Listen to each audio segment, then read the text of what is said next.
Hello and welcome back to my channel. I'm so happy that you are here, and today we're going to be doing a get ready with me and talk about new releases video again. This one is going to be mostly like Q2, so April through June releases. We have a lot to discuss and we got to get ready, so we're going to start. As usual, I do like to kind of talk you through my things that I'm using, but if I forget, I'm so sorry. But we're going to start out with the Fenty Beauty primer, the Soft Silk Pro Filter Primer, because the foundation that we're going to be using is very hydrating, so I don't really need that out of my foundation today. In the first book, I'm filming this in like the middle of April, so some of these are going to already be out, but I have not read any of them, so this is still not like a first impressions. This is just more what I'm looking forward to.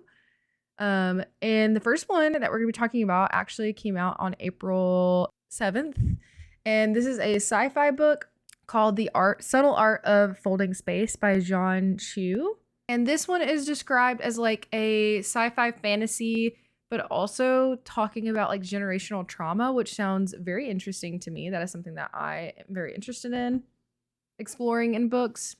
I zoomed you in a little bit more so you could see what's going on, but apologize if it's kind of a jump scare. So right now I'm drinking this drink that I got from Costco, and it's Culture Pop. This is the black cherry flavor. It's like a probiotic soda, which is cool. And they only have 8 grams of sugar, which is nice. Okay, and the description for this one is exhilarating debut science fiction that channels unhinged physics, generational trauma, and the comfort of really good dim sum. This isn't your unusual jaunt through quantum physics. That sounds very interesting to me. And the foundation I'm going in with is the e.l.f. Halo Glow liquid filter, which I think is technically like a tinted moisturizer, and I just like to use this for like a light day. This sounds really interesting. I'm trying to get more into my sci-fi era, so I think this will be a good way to do that. I haven't read anything else by this author. This will be my first one. I'm going to blend this in with my sponge as always, and then we're going to talk about the next book on my list is The Ending Writes Itself by Evelyn Clark. This one is by V.E. Schwab and her like co-writer that they made this like pen name, which is really neat. The pen name is Evelyn Clark, and it's also in collaboration with Kat Clark, who I've never read from before. But essentially, this is a debut mystery from this pen name, and it is following 6 authors, and they're on a private island. I love a book about writers or a book about books. They essentially have 72 hours to write the ending that will change their lives. Arthur Fletch, one of the world's best-selling novelists, is a reclusive genius known for his iconic protagonist's fiendish twist. When 6 struggling authors are invited to spend the weekend on a private Scottish island, they arrive to discover a shocking secret. Arthur Fletch is dead and his last book is unfinished. I will say immediately this does remind me of The Writing Retreat, and I forget the name of the author, but I did really like that book. Very kind of similar premise, but this one seems like they've summoned these writers in hope that one of them will manage a worthy ending for the final book. To sweeten the deal, they are offering an irresistible prize in addition to ghostwriting the last chapter for a mind-boggling sum. They will also help the lucky winner successfully relaunch their own career, guaranteeing future bestsellers. To catch, the writers just have 72 hours to finish Fletch's magnum opus. It's all the perfect plot. All it needs is a killer ending. Sounds very interesting. April 7th is when that one came out. And then I'm going to go in with this concealer, Silky Blur by Essence. I don't think I've used this one on camera before. I really like it. It's a little light for me, but don't worry, it'll all blend together, no problem. The next book I'm going to talk about is Daughter of the Wind by Nora Carmody. This one, it looks like a horse girl book, and I'm so excited. And it just came out today, actually the day I'm filming this, April 14th. And you are following Zara, who is the first daughter and heir to the throne in a land where every warrior is soul-bound to their horse. Yet the earth magic of her ancestors have never answered her call, forcing her to question if she was ever meant to rule. As war rages against the Empire's deadly eagle riders, her people edge closer to defeat until an eagle rider comes for her. In a moment of desperation, Zara unleashes a wind magic strong enough to tear giant eagles from the sky. This power could turn the tide of war, but at a terrible cost. It unravels Zara's psychic bond with her horse. In exchange for peace, Zara agrees to marry the enemy's emperor, sacrificing herself to protect her people. But the palace is more treacherous than any battlefield, and her power-hungry betrothed is determined to set it free. So it sounds like an arranged marriage situation, and also like this psychic cool like power bond to your horse. I'm very in. And this is described as like a romantasy, which is exciting. And then the next book that we're going to talk about is The Killing Spell.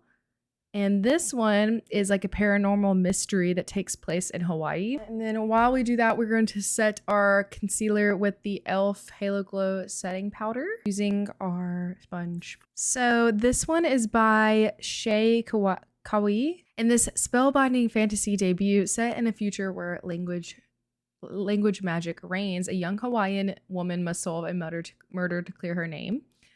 Kay Petrova is dealing with more than her fair share of trouble. At just 25 years old, she's the youngest of 5 Hawaiian clan leaders living on the homestead in outer Los Angeles. Nearly 200 years ago, when a catastrophic flood submerged the Hawaiian Islands and unleashed magic into the world, these clans forged a treaty with the city, establishing a new Hawaiian homeland. But the treaty is about to expire. Kia struggles to keep her small clan afloat, scraping together rent each month through odd jobs and settling her own crafted Hawaiian language spells. While her talent for language magic is her saving grace, she feels like a shadow of those who came before her. So this is really interesting. There's a lot of like folklore magic with her Hawaiian culture. I've never really read anything like this before. And essentially, like, she's trying to save herself and her clan. And I love that she's like a powerful woman in power. So I'm excited to read this one. This one also just came out today. The next book that I am super excited about is Japanese Gothic by Kylie Baker. I actually already got my copy. It's really pretty. I got it a little bit early from Aardvark, which is a book subscription service that I think I have like a referral link for that I can put in the description. And it just helps me get free credits, which is cool. But this is by Kylie Baker, which I've read a couple of books by her, including The Keeper of Night, which I really enjoyed much more than I thought I would. And I talked about that a little bit more in my last video. If you haven't watched that, it's my favorite books of the year so far. Okay, I was just setting my face a little bit more with this Essence Brighten Up powder. So this one is essentially like a historical gothic horror, which is really cool. Immediately, like when I see this and read the description, it reminds me of Silent Hill F, which I played last year and was one of my favorite games of the year. So this one, you follow 2 women. One is a samurai, and then one is like a normal person, I guess. And you follow the samurai in 1877 and then the like current day person in 2026. Also, I'm going to go ahead and do my bronzer, which is the e.l.f. Halo Glow contour in the shade Light Medium. And I will be using my e.l.f. brush to do all the liquid application. So Lee Turner doesn't remember how or why he killed his college roommate. The details are blurred and bloody. All he knows is he has to flee New York and go to the one place that might offer refuge, his father's new home in Japan, a house hidden by sword ferns and wild ginger. But something is terribly wrong with the house. No animals will come near it. The bedroom window isn't always a window, and the woman with a sword appears in the yard when night falls. That sounds so crazy. I'm so excited for this. This is like coming up very soon for me. October 1877, Sin is a young samurai in exile, hiding from the imperial soldiers in a house behind the sword ferns. Hello. A monster came home from war wearing her father's face. Holy shit, that's crazy. But Sin would do anything to please him, even turn her sword on her own mother. She knows the soldiers will soon slaughter her whole family when she sees a terrible omen, a young foreign man who appears outside her window. One of these people is a ghost, and one of these stories is a lie. Something is hiding beneath the house of sword ferns, and Lee and Sin will soon wish they never unburied it. So yeah, obviously very stoked. Gonna be really fun. Can't wait. Also, we've started kind of like this small like book club going on in our Discord. So I'll link that down below if you'd like to join. And there's a lot of stuff in there with the Drop In Drop Out podcast network that I'm in, where we talk about games, we talk about all sorts of fun stuff if you want to join. And then, yeah. Also, this shirt that I'm wearing is by my friend Cam at French Dip Design, who also did both of my podcast art, which we also have another podcast called JK Games Podcast, where we do kind of like a game club format. So if you want to follow us there, you always can. All the links are always in the description below. Okay, so next up, we are going to talk about Last Contract of Asako. This is moving on to May releases, by the way. And this is by Fonda Lee, who wrote the Jade City series. If you've read that, I have not read that yet, but I really want to. We are going to do our liquid blush, which is this one in the shade Joy by Rare Beauty is what we're going to use. Same brush as before. So this one is categorized as a sci-fi fantasy and a space opera, which is cool. Another sci-fi on our list. So this one says in the description, get ready to be blown away by this searing standalone space opera where corporate samurai books fight beneath merciless stars and death is always a mere breath away. Asako is a legendary swordswoman, but every legend has to come to an end. When her longtime client unexpectedly retires, she plans to walk out on the frozen wasteland of their planet with her head held high and her family enriched by her legacy. But there's always a but.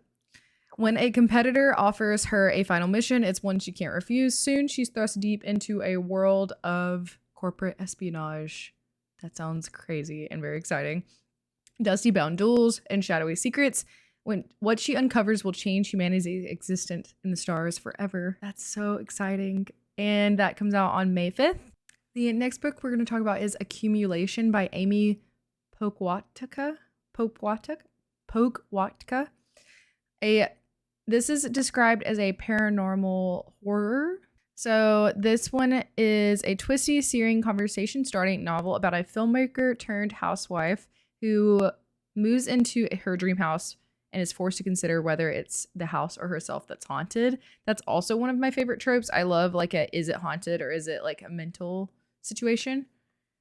We are going to go in with the Alamar Cosmetics blush trio. I think I'm going to go with this middle one, which is Romantica. Further in the description, when documentary filmmaker turned stay-at-home mom Tennessee Cherish, that's a name, that's interesting, moves into her dream house her husband bought for her, a brighter future seems to be on the horizon. Even if her husband is frustratingly absent due to his new high-paying job, even if their two young children begin acting out in strange ways, even if she feels lonelier than ever. So yeah, that definitely feels like it's going to be like a reflection on motherhood. Taut and twisty, scary and searing, Amy Pakwata's Accumulation lays bare the high price women pay for promises of domesticity and motherhood and the ways in which families can be haunted. It's interesting. This is the same author that wrote Self-Portrait with Nothing, which I read last year, which I enjoyed. It left a little bit to be desired, but I could definitely see myself picking up this book, another one of hers. The next product we're going to be picking up is the Fenty Beauty Bronzer. This one is in the shade Private Island. And we are going to next talk about one of my most anticipated reads of the year. And it is the sequel to The Adventures of Amina al-Sarafi. And this one is called The Tapestry of Faith by Shannon Chakraborty. And first of all, the cover is beautiful. Can we just take a moment to appreciate that? This is a sequel, so I'm not going to talk too much about the description because I really don't want to spoil a ton. But essentially, Amina is setting sail in the second adventure. We are setting sail in the second adventure of pirate Amina al-Sarafi as her quest to track down magical artifacts brings her to the island lair of a sorceress whose woven enchantments are impossible to flee. Just a quick recap on Amina al-Sarafi is really cool. You definitely should read it. It's like a book I recommend to everyone. And she is like a older female protagonist. She's not old by any means, but she's like into her 40s, I believe. And it's cool to read from that perspective of like a leading female protagonist who has a kid and is seemingly like she's like in retirement, but she comes out for the first book for whatever reason. I forget exactly why it was, but it was to help her kid, I believe. And I don't know, there's just something very interesting like about that perspective. And it's such like a good adventure tale. And that's why I'm so excited for the second one, because If I remember correctly, it teed you up. This one has actually gotten delayed a little bit. I think it was originally supposed to come out last year, but it's coming out on May 12th. And yeah, so she thinks she struck gold, tasked with hunting down arcane artifacts for the Council of Immortal Paris. Forced to leave Mariana, who is increasingly frustrated at being peddled what are clearly lies about her mother's life and her own past. Amina finds her mission almost immediately thrown into peril. Deadly storms, an erratic poison mistress, and old enemies are the least of her worries for the Paris story that is unraveling, hinting at a far deadlier game whose rules Amina must swiftly puzzle out, a game that sets her against an adversary more cunning and more powerful than she's ever faced. This is a historical fantasy with pirates, like I mentioned, and I'm so excited. Next up is Bone of My Bone by Johanna Van Veen. This cover looks so cool. Also, this is a historical fiction horror, and it is also queer. And essentially, you are following a young nun in 1635, and Sister Ursula is her name, a young nun fleeing the streets of her convent, and Elspeth, a sharp-witted peasant, escape a band of marauding soldiers and disappear into the Bavarian forest. War scorched the land, and no one survives it alone. Amid the devastation, they find something in the arms of someone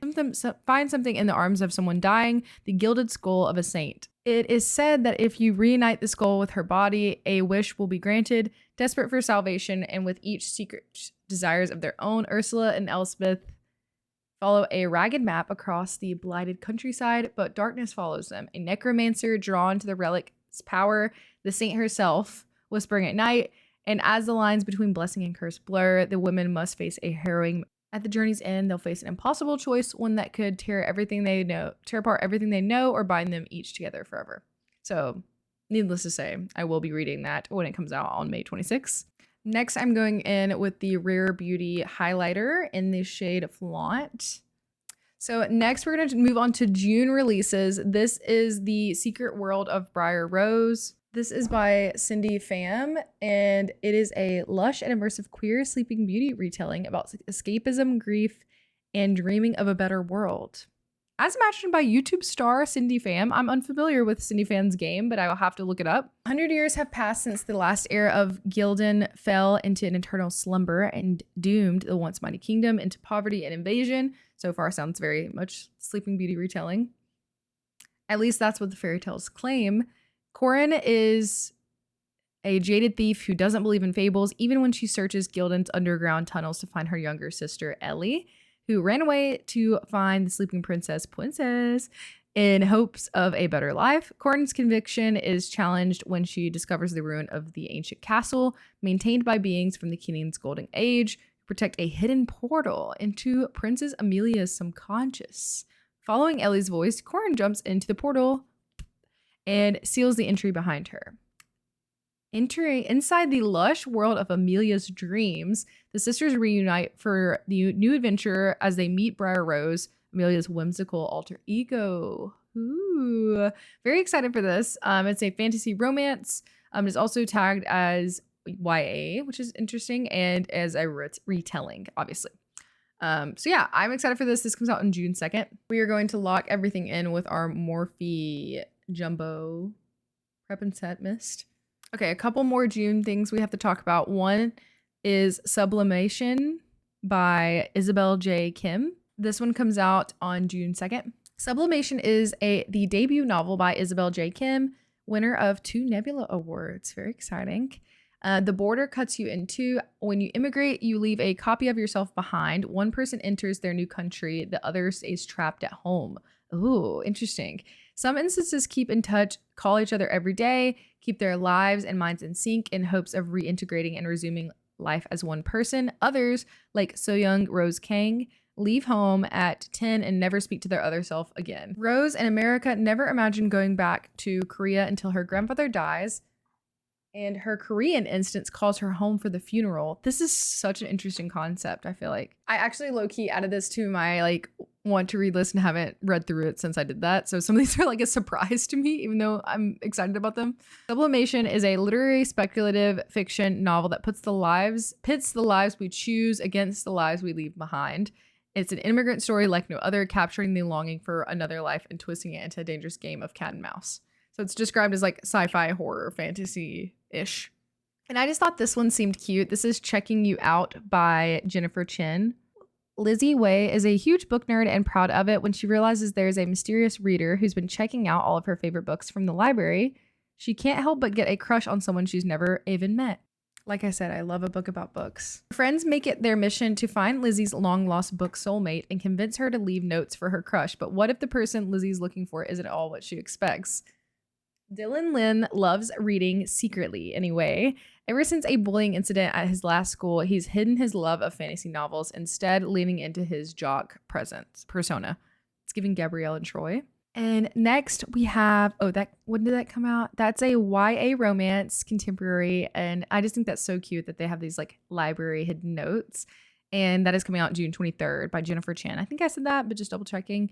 And then next, we're going to talk about The Someday Garden by Ashley Poston. This is exciting. I love Ashley Poston's books. She wrote the 7-Year Slip and The Dead Romantics.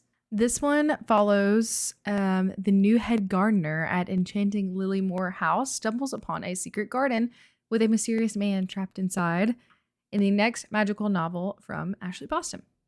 When Sophie Dreer plans to escape to coastal Maine for the summer for a temporary job, she realizes that revitalizing the storied grounds at Lilymore House, she doesn't expect to fall in love, but she does.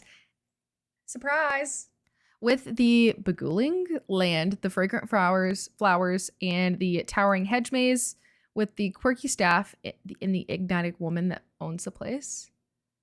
And then the door appears.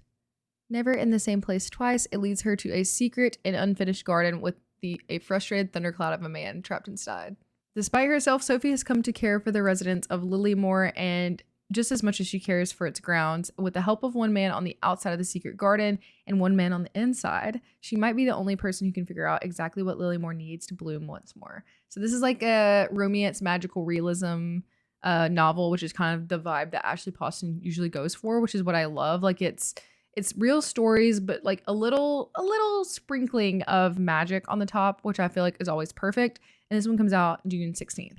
Okay, I have finished my makeup, so I'm just going to rattle off these last couple of June releases for you. So first we have Dead But Dreaming of Electric Sheep by Paul Tremblay. I have read a couple of Paul Tremblay books. The one that I really liked by him was A Head Full of Ghosts, which is kind of cool that actually just got announced that a movie's coming out for that, which is fun. This one is coming out on June 30th, and it is described as a genre-bending near-future tech nightmare. And it is bitingly funny as it is horrific. But Julia Flang, a 20-something former semi-professional gamer, living with her retired uncle and working 2 jobs she doesn't like. Out of the blue, her estranged mother, a CFO for one of the world's largest tech companies, offers her a temporary job with a payday Julia can't refuse.